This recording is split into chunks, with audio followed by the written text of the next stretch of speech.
Today, I'll be talking about the school voucher system and why its original and positive intentions have really created a negative competition market between schools and the education system. The school voucher system, to start off, is a system that has been debated and put in place in even a few states already.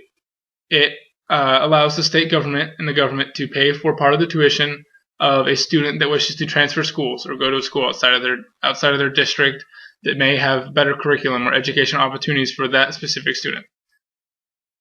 One of the biggest arguments is that the original intention to help underprivileged students and give them more educational opportunities has been missed, and it's created competition for all students, not just the ones who really do need it. This is created by the fact that soon schools will only be getting funding by the number of students they have, by the number of students that are using vouchers to get into their school, and that's where their funding is going to come from, not a basis through all public schools. This means that a school with more students and more people coming with vouchers is going to get more funding than the school with less students and less vouchers coming, leaving the school with less students in an even worse condition than it previously was before the situation and the system of school vouchers came into place. Because a lot of the funding and the school vouchers that are being used are going to religious or private schools like Guerin Catholic here in Indiana, the number is actually 95% of the vouchers are going towards those schools and those religious organizations. Because of that, the school voucher system in some cases is actually breaking the First Amendment, and it is unconstitutional even.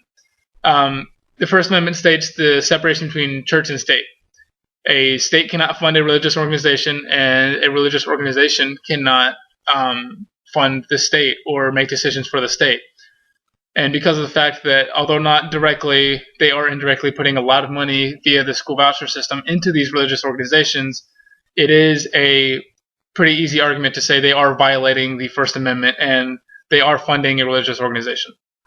Because 95% of the school vouchers are going to private schools and religious schools, that means 95% of the state's extra income that could be spent on the 96% of students that are still in public schools is being spent on the 4% that are still in religious schools and private schools. Number-wise, Utah is trying to get the voucher system. They're debating on it right now, and they actually did some number running. They did some crunching, and they said the first year will cost them $5.5 million. And they said in the 13th year, when more students are eligible, when more students are going to start using these vouchers to go to school, it will cost them $71 million to send that group of students to private schools and pay for their tuition or assist their tuition. That means that that's $71 million that could be going towards 96% of the students and not just the 4% that are in the private and religious schools. Popular opinion states that private schools give better educations, they have a better system in place, and the natural competitiveness of a private school allows students to learn harder, and they have higher standards given to them. The only problem with that is if school vouchers start pushing everyone to these private schools and allowing everyone to go to these private schools because of the high tuition rates that kept all the others out and the high expectations that kept others out, if more and more kids are able to go to these schools,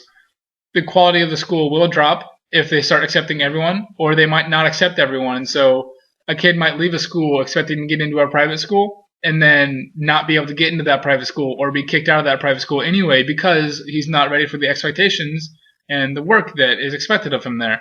And then if all these people start flocking to the private school, public schools are going to shut down. They're not going to have enough students to keep their programs running, their education running, and then it'll soon become a